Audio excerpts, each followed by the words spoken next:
La desilusión es una pendiente peligrosa y resbaladiza. Primero, nos desilusionamos de nuestros semejantes. ¿Quién no se ha desilusionado? Yo creo que es común, ¿verdad que sí?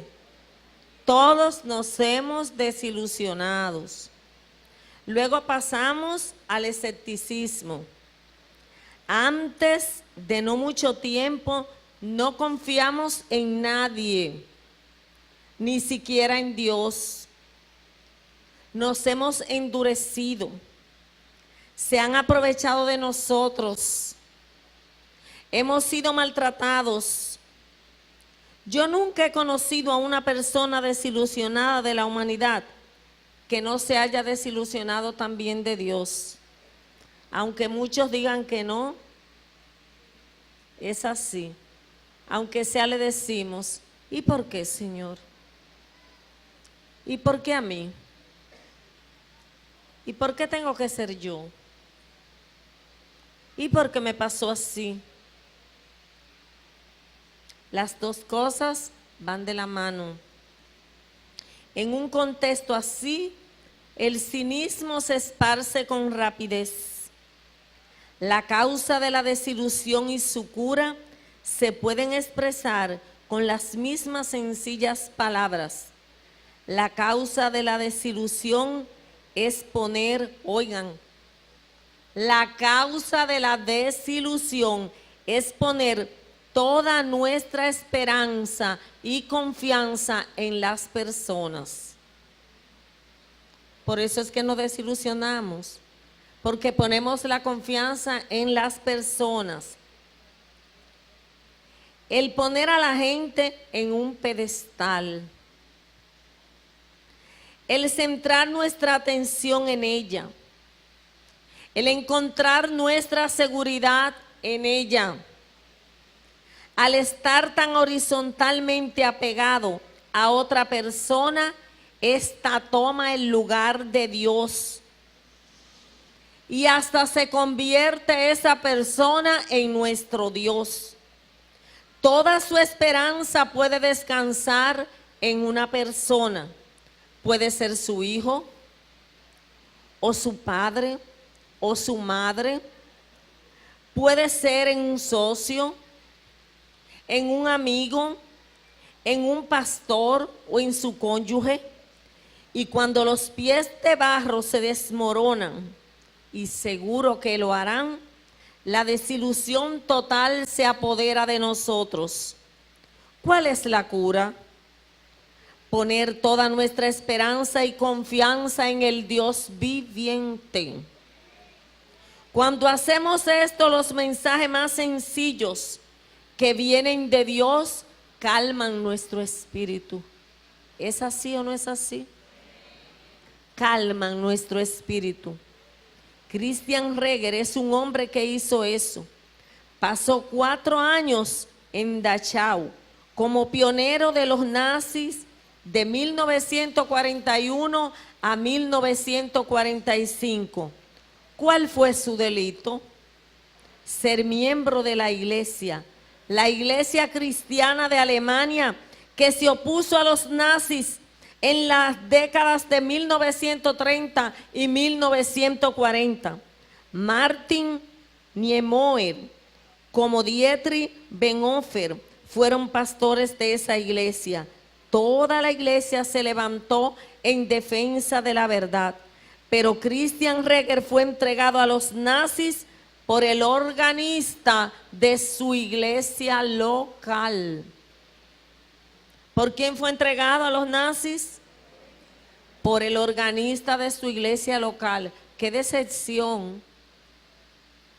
Por un hermano de la iglesia local. Reger fue enviado a cientos de kilómetros de distancia, donde pasó los siguientes 4 años de su vida en el campo de concentración de Dachau, cerca de Múnich.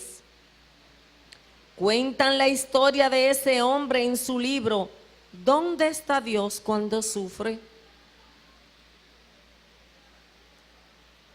¿Se lo ha preguntado usted?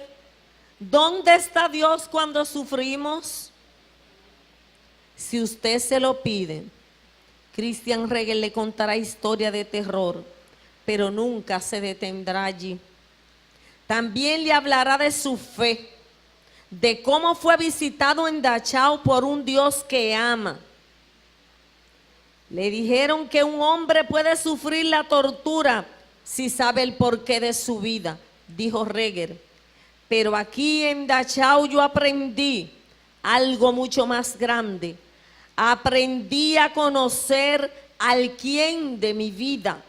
Él fue suficiente para sostenerme entonces y sigue siendo suficiente ahora para sostenerme. ¿En quién tú pones tu fe? ¿De quién te pega? Te pega de Dios para decir, yo no creo en nadie, yo no confío en nadie, yo me siento mal con todo el mundo.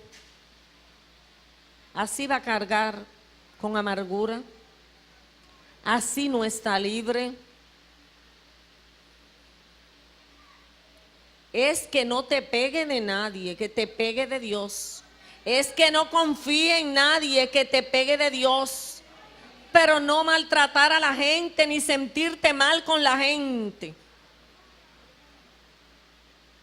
Corazones que arden. Abran su Biblia. La tengo aquí en dos versiones. Lucas capítulo 24. 13 al 34. Ese mismo día, dos de los seguidores de Jesús iban a Emaús, un pueblo a 11 kilómetros de Jerusalén. Mientras conversaban de todo lo que había pasado, ¿qué había pasado? Que Cristo había muerto, lo habían matado en la crucifixión. Jesús se le acercó y empezó a caminar con ellos, pero ellos no sabían que era Jesús. Jesús le pasó inadvertido, pero ellos iban conversando y Jesús se le acercó, pero ellos no le reconocieron. Jesús les preguntó, ¿de qué están hablando por el camino? Los dos discípulos se detuvieron. Sus caras se veían tristes. Cuando hay problema, la cara de nosotros no se pone triste. Somos humanos. Nos ponemos casi doblados. La espalda como que se pone así. El pecho parece que se va a hundir. No nos da deseo de comer.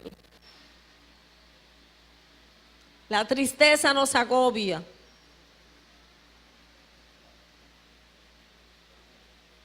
Y uno de ellos, llamado Cleofas, le dijo a Jesús, ¿eres tú el único en Jerusalén? En la otra versión dice, el único forastero, que no sabe lo que han pasado en estos días. Jesús preguntó, ¿qué ha pasado? Ellos le respondieron, lo que han hecho a Jesús, el profeta de Nazaret. Para Dios y para la gente, Jesús hablaba y actuaba con mucho poder, pero los sacerdotes principales y nuestros líderes lograron que los romanos lo mataran, clavándolo en una cruz. Nosotros esperábamos que Él fuera el libertador de Israel, no por la palabra de vida, ni de poder, ni lo que Él saciaba espiritualmente, sino que lo estaban anhelando para que fuera el libertador de Israel, de los romanos. Pero ya hace 3 días que murió, se frustraron sus esperanzas. Todo el anhelo que tenían, y había desilusión. ¿Había desilusión o no había desilusión? Había. Esta mañana algunas de las mujeres de nuestro grupo nos dieron un gran susto. Ellas fueron muy temprano a la tumba y nos dijeron que no encontraron el cuerpo de Jesús. También nos contaron que unos ángeles se le aparecieron y le dijeron que Jesús está vivo. Algunos hombres del grupo fueron a la tumba y encontraron todo tal como las mujeres habían dicho, pero ellos tampoco vieron a Jesús. Jesús les dijo: ¿tan tontos son ustedes que no pueden entender? ¿Por qué son tan lentos para creer todo lo que enseñaron los profetas? ¿No sabían ustedes que el Mesías tenía que sufrir antes de subir al cielo para reinar? Luego Jesús les explicó todo lo que la Biblia decía acerca de él. Subrayen en su mente lo que la Biblia decía acerca de él. Empezó con los libros de la ley de Moisés y siguió con los libros de los profetas. Cuando se acercaron al pueblo de Emaús, Jesús se despidió de ellos, pero los dos discípulos insistieron: quédate con nosotros, ya es muy tarde y pronto el camino estará oscuro.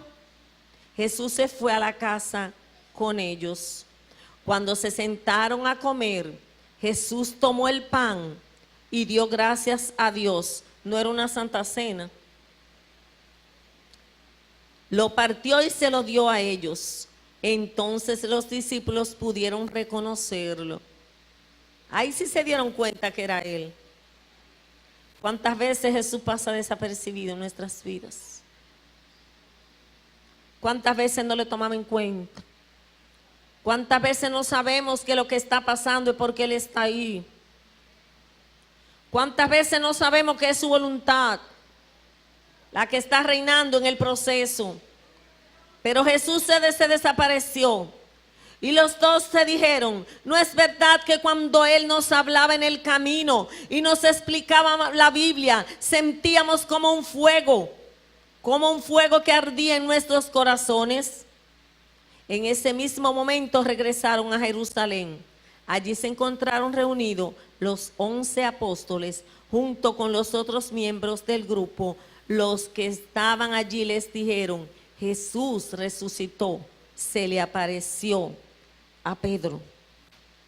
Nosotros el domingo estábamos celebrando el día de resurrección. Aquellos dos hombres que iban camino a Emaús estaban pasando por un momento de tristeza como lo pasamos tú y yo.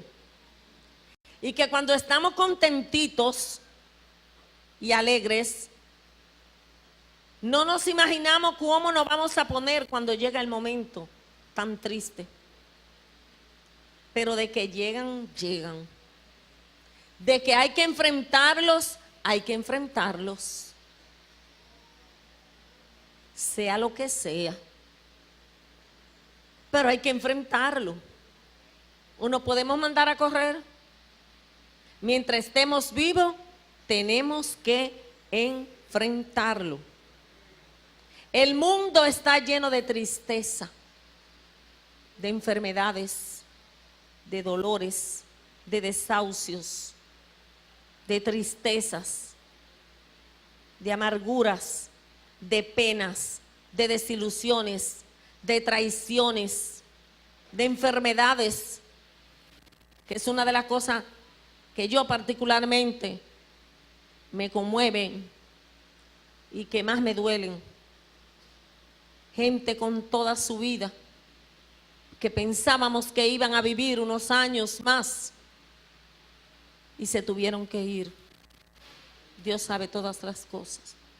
El por qué no lo sabemos. La hermana Juanita de Mota canta un himno que dice: entenderemos todo más allá. ¿Cuántas interrogantes sin respuestas en esta vida? ¿Cuántos momentos apretados? ¿Cuántas veces decimos por qué? Y hay un libro que dice: cuando lo que Dios hace no tiene sentido. ¿Cuántas veces decimos: pero ¿y qué sentido tiene esto? ¿Y qué tú quieres que yo aprenda con este problema, Señor? Yo no entiendo. Yo no sé si usted se ha quedado con todo, pero yo le he dicho: yo no entiendo. Hay gente que le dicen a uno: No pregunte el por qué, pregunta para qué. Yo le digo, no me moleste, que yo le pregunto como me dé mi gana. Que ese es mi papá. Y yo al papá de la tierra que tenía le preguntaba lo que fuera. Y ese es mi Padre Celestial y mi gran pastor. El gran pastor de las ovejas. El que tiene la respuesta de todas las interrogantes. A ese cuando yo me tiro de rodillas le digo, aquí estoy, ven, dime, no entiendo. Esa gente estaban triste. Su maestro, su esperanza, su refugio. ¿No tiene gente usted que en el momento de la angustia usted quiere verlo?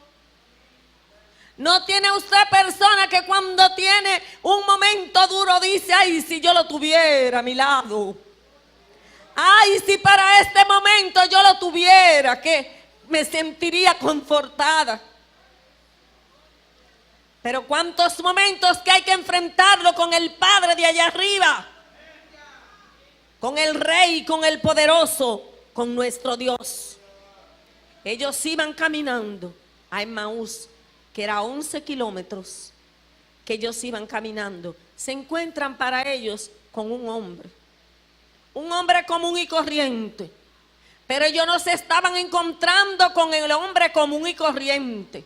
Ellos se estaban encontrando con el mismo Jesús y lo pasaron inadvertido porque ni siquiera se estaban dando cuenta que era Él. ¿Cuántas veces Jesús está con nosotros y lo pasamos inadvertido? ¿Cuántas veces Jesús quiere obrar en nuestras vidas y por nuestras actitudes no podemos verlo ni podemos entender? Hay una canción que dice que muchos andan en la multitud y no lo pueden ver, ciegos porque no le ven, ciegos de ceguera espiritual. Y el que está ciego espiritual no puede actuar, ni puede ver, ni puede entender que Jesús está presente y que Jesús está obrando y que Jesús puede obrar en medio de la desilusión y en medio de los desencantos y en medio de las tribulaciones que nosotros tenemos que enfrentar. Ellos no lo reconocían, ni tampoco le contaron sus problemas. ¿Cuántas veces ni le lo reconocemos, ni le contamos nuestros problemas a Él? ¿A quién le contamos nuestros problemas? ¿En quién confiamos? ¿En quién dependemos? Por eso este asunto de fe, el que tiene fe tiene que tener fe en Él. Porque es necesario que el que se acerca a Él crea que le hay y que es galardonador de los que le buscan. Yo no sé si tú crees, pero yo creo en Él. Y dicen canciones, creeré. Y voy creyendo en ti, confiando solo en tu palabra.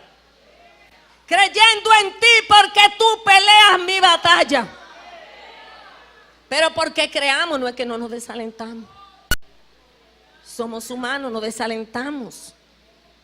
Entonces, ellos comenzaron a viajar y comenzaron a hablar. Sus corazones estaban atribulados, quebrantados. Pero tu corazón quebrantado y mi corazón quebrantado, solo Jesús transforma esa situación. Si tú no lo crees, yo lo creo. ¿Cuántas veces mi corazón quebrantado, herido, atribulado, ha sido confortado por una oración, ha sido confortado por un momento? Anoche habíamos poco y la tristeza nos embargaba. Y Catherine se paró a cantar un himno. Y Dios le dio palabra de poder y de autoridad. Y comenzó a cambiar la situación. Y comenzamos a orar todito. Y comenzamos a gritar. Y comenzamos a ministrarnos. Y comenzamos a orar. Y nos fuimos de aquí tarde. Y yo no sé si los otros salieron de aquí confortados. Pero mi corazón cambió desde ese momento. ¿Sí o no? Fuimos confortados porque el que conforta se llama Jesucristo, el Espíritu Santo, el que nos da la fuerza para continuar, el que está con nosotros. Jesús alivió esos corazones. Dice que ellos viajaban y Él se le acercó y comenzaron a conversar, comenzaron a hablar. Jesús sabía que ellos estaban tristes y Jesús se les unió a ellos. Jesús sabe cuando tú y yo estamos tristes. Y nosotros unos con otros nos conocemos y sabemos que cuando estamos tristes. Jesús se les unió a ellos. Y la conversación que ellos tuvieron, cuando él le dijo, y eres tú el único forastero en Israel que no sabe esto, le estaba dando, nosotros estamos tristes. Como cuando usted está triste, no me venga con eso y con ese juego, que yo no estoy en esa onda, yo estoy triste. El que está triste no tiene ilusiones a veces ni de arreglarse. Pierde la ilusión hasta de arreglar cosas en la casa. Ay, yo no sé, tire eso por ahí. ¿Sí o no? Hay cosas que se hacen porque se hacen por el punto. Y como decimos, por la vergüenza, pero hay triste. Entonces, la conversación que ellos tuvieron con Jesús revela lo quebrantado que estaba su corazón. Porque la persona desanimada está quebrantada, está dolorida, está triste. Todo el que ha perdido un ser querido sabe lo que significa perder un ser querido. El mundo amanece raro. Yo no sé ustedes, pero el mundo amanece raro. Y se han muerto mucha gente que no es solamente mi papá, que el mundo me ha amanecido raro. Y que no me canso de pensar, y que no me canso de analizar yo sola. Digo, ay Dios mío, uno se desanima, uno se pone triste porque a uno le duele. Los corazones deprimidos están quebrantados, el triste, el abatido. Los corazones resignados están tristes, y no solamente por muerte, una situación dura, una decepción grande, eso afecta el corazón. Pero Jesús alivia los corazones atribulados y da esperanza y da seguridad y da deseo de vivir y le da fuerza para enfrentar los problemas y te da palabra y te da serenidad. Y aunque te esté derrumbando, tú vuelves y levanta la mano y le dices, Señor, dame poder y dame fuerza, porque no me voy a quedar tirada, porque tú me vas a ayudar a pararme, porque tú eres el Dios de vida, porque tú eres el Dios de consuelo, porque tú eres el Dios de poder, porque tú eres el Dios que restaura. Él comenzó a aliviar sus corazones, comienza a animarlo, porque el único que restaura nuestros corazones se llama el Señor. Para el que no lo cree que Él lo restaura, se está perdiendo de algo grande en su vida. Ellos habían visto cosas que Él había hecho, habían creído y habían visto milagros, habían visto cosas. Oír decir cosas bonitas de Él no es lo mismo que te la haga a ti. Oír decir comentarios que te digan que Jesús hizo esto, pero cuando Jesús lo hace contigo, tú dices, Jesús es mi pastor, me admiro de Él, porque Él es grande, porque Él es fiel. Pero ellos habían visto cosas de Jesús, pero ahora estaban dudando de la resurrección. Tú y yo dudamos cada rato, y esto será verdad. Y será verdad. Y será verdad que Él va a hacer esto. Pero los corazones de ellos fueron tardos para creer, pero creyeron. Puede ser que tú y yo seamos tardos para creer, porque investiguemos, porque analicemos, pero creemos en Él. Entonces ellos, sus dudas se la llevaron a Él, fueron donde Él, se estaban enfriando, se estaban tranquilizando, pero esos corazones abatidos, esos corazones reincidentes, el único que podía cambiar la situación era, pero a mí me llama la atención en estos versículos lo de la palabra, cuando le dice, mira, a algunos de los hombres, a donde Jesús le dice, tan tontos son ustedes que no pueden entender. Porque Él le había dado la palabra, Él le había explicado. ¿Cuántas veces nosotros tenemos la palabra y por una voz por ahí, como decía la clase de hoy, por un comentario que una gente diga, ya no creemos, ya estamos dudando, ya estamos diciendo, cuidado, cuidado si no es así? Le dice, ¿y por qué son tan lentos para creer todo lo que enseñaron los profetas? Como quien dice, ¿a ustedes se les olvidó? ¿Y qué fue lo que ustedes creyeron? ¿No sabían ustedes que el Mesías tenía que sufrir antes de subir al cielo para reinar? Luego Jesús le explicó todo lo que la Biblia decía acerca de él. Empezó con los libros de Moisés, siguió con los libros de los profetas. Cuando se acercaron al pueblo de Maús, Jesús se despidió de ellos. Pero ahí los discípulos sabían que era el maestro. Y le dijo, ay, no te vayas. Ay, quédate con nosotros. No te vayas. Porque ahí ellos sabían que era el mismo Cristo.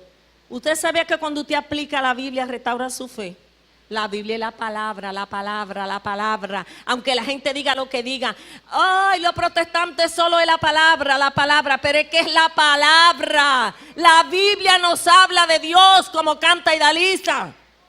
Ahí es que está en esa palabra plasmado lo que Dios quiere que nosotros hagamos. La verdad, la vida. Y en el 28, oigan como ellos dicen ellos.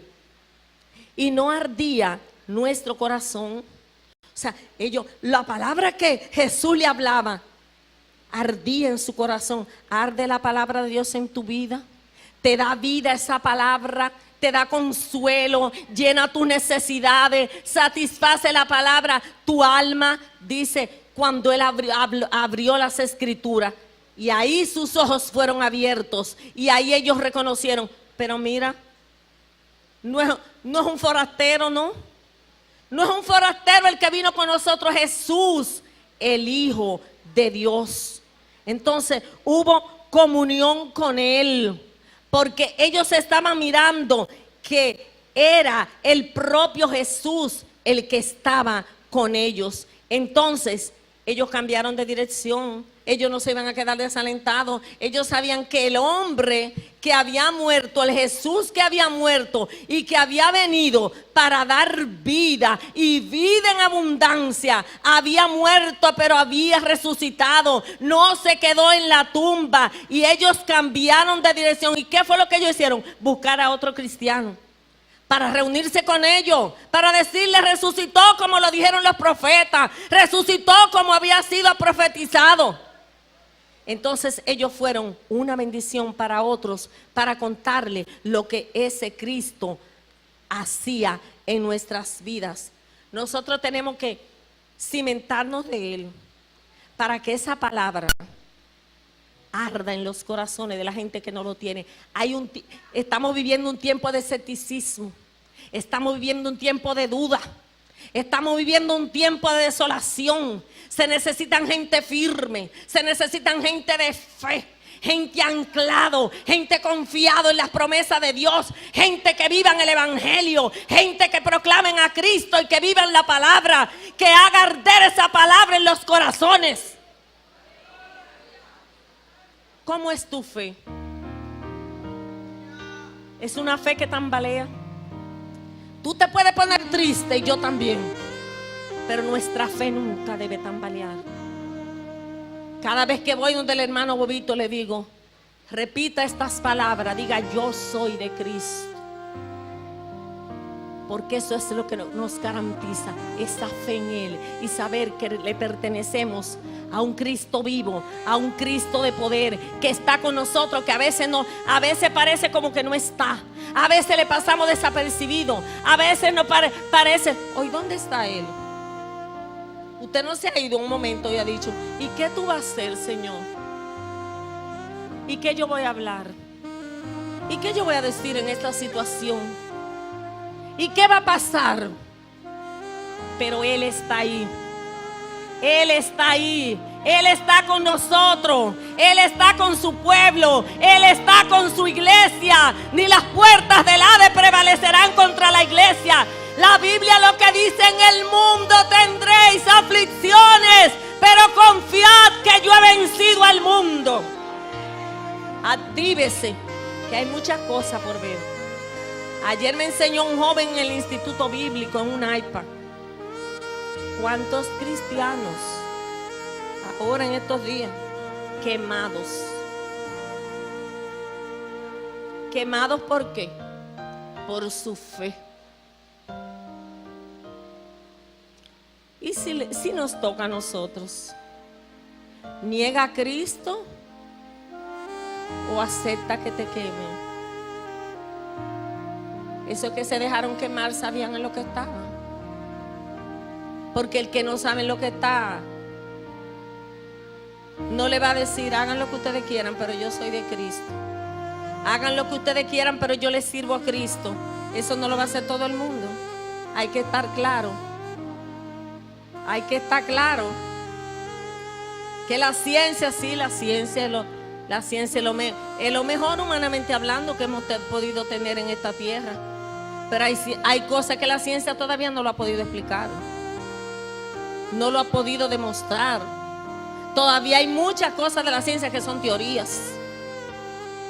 Pero Cristo nos ha demostrado a lo largo del camino que es real y que Él vive, que sustenta todas las cosas y que da vida y vida en abundancia. El que dijo: yo soy la luz, yo soy el buen pastor, yo soy la puerta, yo soy el camino, la verdad y la vida. Y no nos cansaremos de hablar de Cristo y de proclamar a Cristo y de decir que Él es vida y que nosotros le esperamos hasta que Él vuelva. Anímese, hermano. No nos vamos a tirar. A pesar de las dificultades que lleguen, somos de Cristo, le pertenecemos a Él y vamos a seguir confiando en su palabra. Aunque por día las piernas nos tambaleen, pero Dios pelea nuestras batallas. Dios pelea nuestras batallas y Él sabe lo que somos. Él sí que sabe quiénes somos, usted y yo.